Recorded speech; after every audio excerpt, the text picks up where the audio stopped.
Hello, so let us look at number 5 from 2009, Form A. The first question, estimate f prime of 4. So we're going to try to do A right over here. F prime of 4, because we don't have the value when x equals 4, can be but estimated by using the mean value theorem concept. We can write it as f of 5 minus f of 3. Is the slope of the secant line can be a representation of the derivative of the value in between. And here f of 5 becomes negative 2 minus f of 3 becomes 4 over 2, which becomes negative 6 over 2 becomes negative 3. So negative 3 becomes our answer for the first one. Then I want us to evaluate this one, part B. Let's try to look into this one together.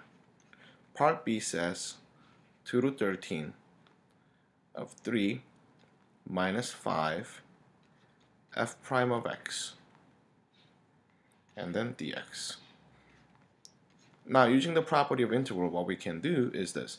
We can write this one as 2 root 13 of 3 dx minus 5 times f prime of x dx from 2 to 13. Now this becomes rather simple because the first portion becomes 3x, which goes from 2 to 13, and the second portion becomes 5 times. By the fundamental theorem of calculus, we get f of 13 minus f of 2. Now, what is this equal to? The first portion becomes 33. When you plug in 13 to x, we get 39 minus 6 becomes 33 minus 5 times. What is f of 13? F of 13 was 6. Minus what is f of 2? F of 2 was equal to 1. So therefore this becomes 5. So 33 minus 5 times 5, which is 25. We end up getting our answer as 8. Let's go for part C. Oops.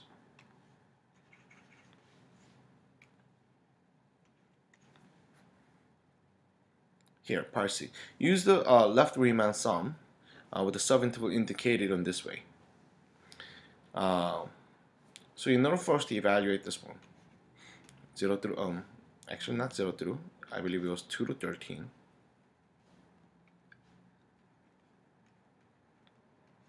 Of f of x dx. Now, basically we just have to get a bunch of rectangles. We have one rectangle here, second, third, fourth. We have 4 rectangles here. So let's look at the first rectangle. The base is equal to 1 because 3 minus 2 equals 1, but height is the value on the left, which is 1. So first rectangle becomes 1 times 1. Plus second rectangle becomes these two. Base is equal to 2, and then height becomes 4.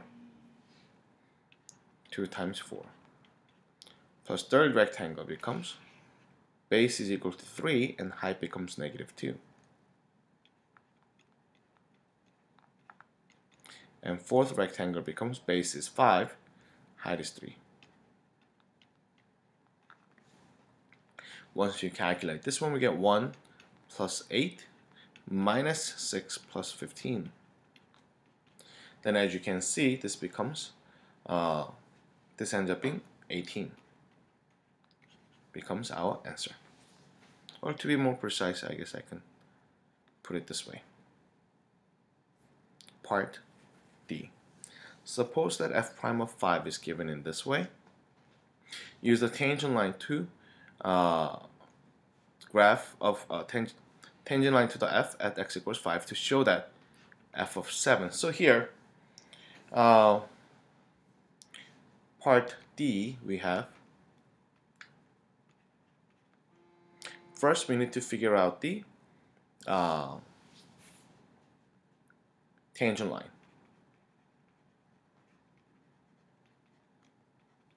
Tangent line when x equals 5. In this case, we need to know the value of x and the value of f of 5. F of 5 is equal to -2. So this implies 5 comma -2, and then slope. Slope is the value of the first derivative, which is equal to 3. So equation of the tangent line, here we end up getting y minus -2 becomes +2 is equal to 3 times x minus 5.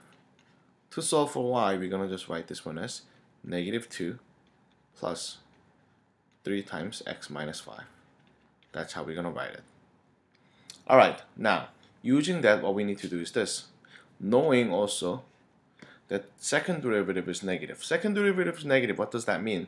Here we know the slope is equal to 3, so we would have had a line segment that goes into this way if the slope is 3. And then what we end up getting is, since the concavity is negative, then our actual graph will be underneath of the whatever our projection would have been using the tangent line. So knowing that, first portion which we need to do is this, using the line tangent to the graph to show that f of 7 is less than 4, less than or equal to 4. So f of 7 will be equal to -2 plus 3 times 7 minus 5. Here, in fact, this is equal to 4. Since concavity of S7, because they mentioned that this is true for this interval, is less than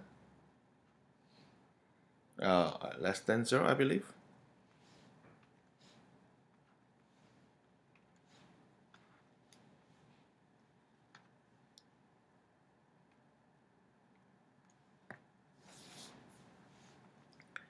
Our approximation is higher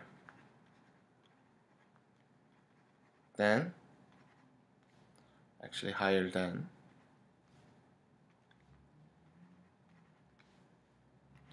f of 7, because here we are once again approximating it, right, using the tangent line.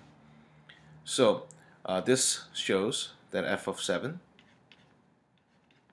has to be less than or equal to 4, because once again tangent line is projection where the negative concavity shows that the actual value has to be less than the particular projection that we looked at. Now, but the second thing is this, use the secant line from here to here.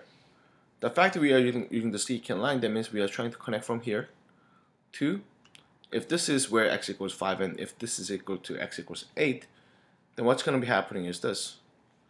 I'm just going to change the color a little bit to show you that whatever we get using this line, our line, secant line, is always less than the actual value. So if you're to find the equation of the secant line,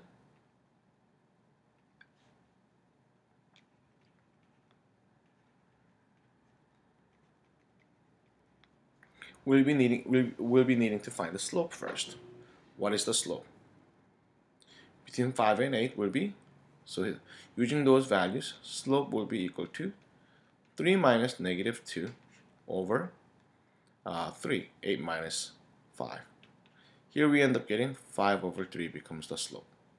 I will be using the first value, 5 comma -2 once again. Then our equation of the secant line would be such as this. Y minus -2, which is equal to slope 5 over 3 times x minus 5. Therefore, y will be equal to 5 over 3 x minus 5 minus 2. Now, if you have to plug in to approximate f of 7, by plugging in 7 here, 5 over 3, 7 minus 5 minus 2. You will realize that this value, in fact, is equal to 4 over 3. Now, but since secant line is always less than the actual, let's write it. Since secant line is less than the actual graph due to its negative concavity,